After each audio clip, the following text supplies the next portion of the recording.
Hi guys, welcome and welcome back to my channel. I hope you guys are well and I hope you guys are staying safe. As you can tell, I'm absolutely in high spirits, and that's because it's Christmas time and it's the favorite time of the year. Allow me to say Merry Christmas to you and yours. And just before we get into the tutorial of today, if you're here and you haven't subscribed, go ahead and subscribe so you don't end up on the naughty list. Okay, Santa's watching, his elves are watching, so please hit the subscribe button and make sure to subscribe. We're going to be making a pajamas pant in time for Christmas, and this fabric I've got here was bought for me by my absolute fave, Kim Dave Priscilla. Thank you so much for the love, babes. So yeah, we're going to go ahead and start. So you want to go ahead and start with your trouser pattern, and it's the one we made in the last video. If you haven't seen it, go ahead and check out the video that I've linked above and go ahead and watch it. Okay, like I said, you don't want to end up on the naughty list this Christmas, so please go ahead and watch it. And if you haven't subscribed, again, hit that subscribe button now. So pin your pattern onto your fabric, and we're starting with the back piece, and then go ahead and mark your allowance. For this one, we're using an allowance of 1/2 inch around the crotch, 1/2 inch around the side inseams or the inside leg, 1/2 inch around the outseams or outside leg, 1 inch at the top and 1/2 inch at the bottom. Now, one thing I should say is I've added enough allowance in terms of length to my trouser bottom, so basically it's actually long. However, if you made your pattern so that your pattern is perfect for this design, you want to add an extra 5 inches to your trouser length. Okay, so if you've made your pattern the exact trouser length to your ankle, add an extra 5 inches. However, like I said, for me, I added already to the pattern, so it's fine. Now at this point, I'm just cutting out the outseam, and like I said, I'm using 1/2 inch for that. So it's basically one of those ones where it's 1/2 inch almost all through, except for the top where we have an extra allowance of 1 inch for us to add the band. After cutting this, it's time to cut out the front piece. So again, I'm going to bring up my fabric, and as you can see, I already folded it into 2 anyway. And then I'm going to go ahead and place my front pattern and pin it in place. And one thing you'll notice is that my front pattern was placed in opposite direction. Okay, and then go ahead and mark out your allowance all through, and then go ahead and cut it out. Now guys, can you see around the knee area for the front? There's barely enough allowance there, but I made it work. Okay, so like I said, similar fashion, you want to add 1/2 inch to the inseam, 1/2 inch to the outseam or outside leg, 1 inch at the top, 1/2 inch around the crotch, and 1/2 inch around the base. Okay, now that we're all cut up, it's time to get sewing. So to sew, you need the following items. Also, can you tell that I filmed this on a different day? You need your pair of paper scissors, you need your elastic band, and this one is 1 inch wide. Okay, you'd also need your piping cord. So I've got this bias cord, and it's made of cotton, and this is actually in off-white, guys, not in white. You'd also need your snips, one of my favorite tools ever. You'd also need your measuring tape, of course. You need your pin and magnets, and of course I've got blade because I'm in Nigerian, and in true fashion you need blade. And of course you need your fabric, right? So this is the fabric already cut and ready to sew. So we're going to go ahead and start with the back piece, right? And for the first thing, what we want to do is, you can start with your front piece again if you want. So I'm starting with the back piece anyway. You want to go ahead and take out all your pins, right? And we're going to start by sewing the crotch. So take out all the pins that you have there, and then let's get sewing.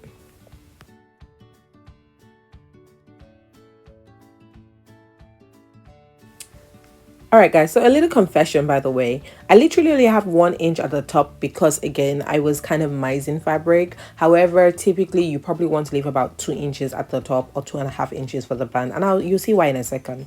So now that we've unpinned this, let's go ahead and pin the crotch all the way from the bottom to the top. Right now, after pinning the crotch, you want to go ahead and mark out the sewing allowance of 1/2 inch, which is what we left, right? So I'm using my tailor's chalk to mark this out on the fabric, and then we're going to go ahead and take this to the sewing machine and then just sew it along the marked lines. So I'm using my Janome HD9 Professional sewing machine, and I'm just sewing along the lines that I've marked, just to make sure that I follow the shape of the crotch. And after doing that, you want to make sure to overlock or finish your seams. However, if you notice, I use pinking shears, which is the zigzag scissors, so basically that prevents fraying anyway, from the fabric from fraying. You get what I mean?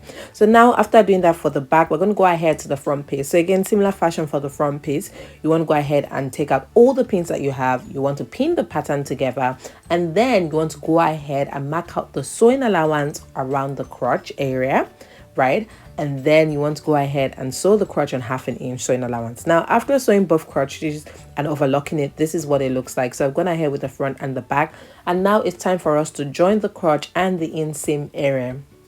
So go ahead and open up the crotch so that you have the right sides, and then place it on each other. So at this point I found that it was easier to just open it wide this way, and then place the front crotch on the back crotch so that the right sides are facing each other. And then you want to start pinning from the crotch up to the leg, right? So work your way from the middle, which is the crotch, to the right side on the leg, and then repeat that on the other side as well. Alright guys, so after pinning the inside seam or the inside leg all the way from the top to the bottom, go ahead and mark out the sewing allowance of 1/2 inch, and then go ahead and sew this on your sewing machine, okay? And then after sewing it, of course, you want to go ahead and overlock if you've got an overlocker, or just finish off the seam the best way you know how to do that. Alright guys, so a quick reminder to everyone who's here and hasn't hit the subscribe button, please do well to hit the subscribe button so that you don't miss out on the awesome content that I have for you. Alright, so after sewing, this is what the inside seam looks like, or the inseam looks like. As you can see, I went ahead to overlock it as well, and at this point our trousers are nearly finished, okay? So let's go ahead to the trouser bottom part, which is the bottom part of the trousers, obviously, and let's go ahead and lay it on each other flat. You want to make sure it's flat, and then you lay it on each other so that the right sides are facing each other, right? Now I flip my trousers horizontally so it's easier for me to manage, and the next thing you want to do is you want to give it a good press with your iron. So I'm going ahead to open up all the seams to make sure that it's pressed and it's flat, and just to make sure that I have it looking really nice, right? And the reason why this is important is we're about to do a design to just add the piping cord to it, and it needs to be flat. Now to add the piping cord to it, you want to go ahead and start measuring from the trouser bottom. You want to measure 4 inches, right? So from the bottom 4 inches up, and then you want to go ahead and mark that point. Then I'm using my pattern master to make a straight rule or a straight line so that it's easy for me to cut. Again, it's very important that you've pressed it at this point and both fabrics are flat. Now after cutting it out, this is what it looks like. So I've separated the 4 inches. I'm notching this side because if you notice, one side is actually slightly wider, which is the back. So I notched the back twice, and then I notched the front one so I can tell the back from the front and where it meets. Now the 4 inches part you cut away, go ahead and fold it into 2, which is what I'm doing, and make sure you press it flat as well. Repeat it as well for the second part, fold it into 2 and press it flat. Now that this is done, the next thing we're going to do is we're going to go back to the main fabric, open it up, and then we're going to attach our piping cord. So remember I said I had this bias pipe or bias cord or bias, you know, whatever you want to call it. Go ahead and place it onto the fabric, right? And then what we're doing is trying to sandwich the piping cord in between the trouser and then the bottom part that we folded, okay? So you want to go ahead and place that in there like a sandwich. And one thing you notice is initially I started from the edge, and it kind of, you know, I just found out that the piping, the bottom part I was using didn't match. It was bigger on this side, so basically the notch was so important because that notch was what told me that, oh, I was using the wrong side really. So what I decided to do was cut out the piping cord I needed plus a little bit of extra, and I cut out two of those, and then I worked my way from the middle, right? So it was easier for me to place that in the middle, and then place the matching piece for the bottom in the middle, and then do like a sandwich. So one thing you'll notice as well is that the folded edge of the bottom fabric is facing me while the raw edge is facing outwards, right? Because we're going to go ahead and overlock all of those raw edges that is facing outward. Alright guys, so this is me sewing the sandwich together. As you can see, I have the main fabric, and then I have the piping cord, and then the folded piece that we cut off, and I'm just sewing it together. You want to sew it as close as possible to the piping cord as you can, and then I started from the middle. After doing one side, you want to go ahead and flip it to do the other side as well. Okay, so basically this is what it looks like. Now after doing this and you're happy with the result, you've sewn as close as possible to the piping cord, go ahead and overlock this. So I'm going to be using my Janome 2000D Air Thread overlocker, and I'm going to go ahead and overlock the stitches. Now somewhere along the line, the middle thread, the one with grain, kind of ran out, and then I had to replace the thread. It was really easy because with this machine all you have to do is just kind of like tie a little knot, and then it just goes through really. Also it's the needle is self thread or air thread, that's why it's the Air Thread 2000D, so it literally doesn't need that much effort from you. Anyway, finished overlocking, and then I went ahead to give it a good nice press with my iron. just to make sure it was really nice and flat and smooth. Now, after doing the press and I was happy with it, it was time for us to kind of finish off the trousers.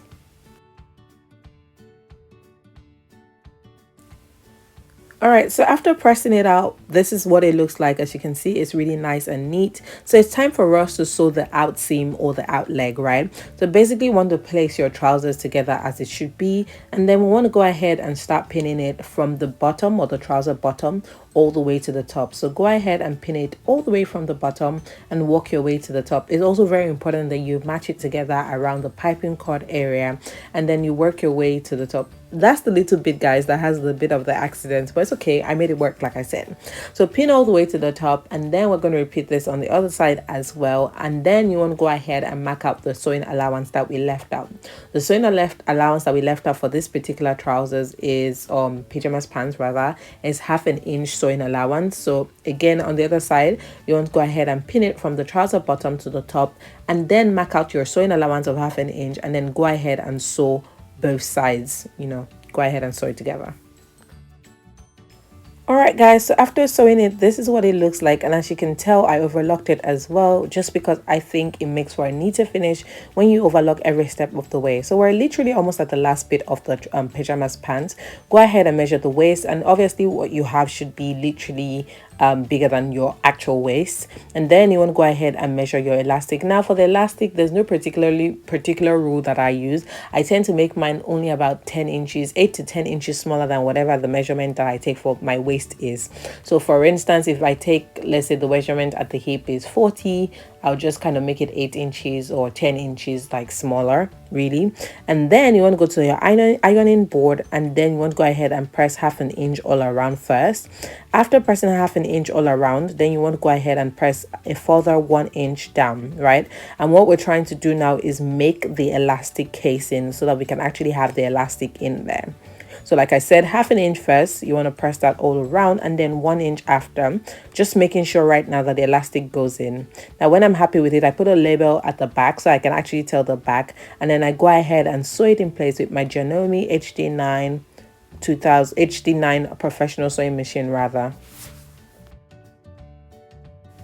All right, guys, elastic casing is all done. The next thing to do is to insert the elastic into the casing, making sure to hold on to the other side so that the elastic does not disappear into the elastic casing. Okay, so you want to kind of hold on to the other side of the elastic or the opposite end of the elastic, and then push the elastic into the casing. Did you guys peep my label as well? Because then I can see like where's the wrong side or the back side of my pants. Now after doing that, you want to go ahead and sew the casing entrance short, and then after sewing it short, you want to go ahead and sew around the middle of the elastic. Now you'll notice that I accidentally cut my fabric into the sewing, so I went ahead to loosen that and just fix that issue. Now after fixing that, I gave my pants a good iron, my pajama pants, starting like from the bottom, gave the inseam a good iron, gave the outseam a good iron, and when I finished giving the pajamas a good iron, I then folded it in place, and this is what the finished pajamas looks like. I really love the finishing. I love the piping of it. I think it's really nicely done, professionally done, if I can say so myself. So yes, if you don't let anybody tension you with matching pajamas this Christmas, go ahead and make pajamas for you and yours. And if you're like me and you don't have yours yet, make for you and yourself. Okay, all right, guys, we've come to the very end of this tutorial. If you're wondering what the top is going to be, next week, stick around because we're going to make the top together. I'm going to be using this plain white fabric that I have here and some vinyl to make the top. But then till next week, I'll give you a peep of what it looks like, right? So go ahead and see what the top could look like, and that's it, guys. All right, thank you so much for watching to the very end, guys. I hope you enjoyed it, and I hope it was worth your while. See you next week, and Merry Christmas in advance.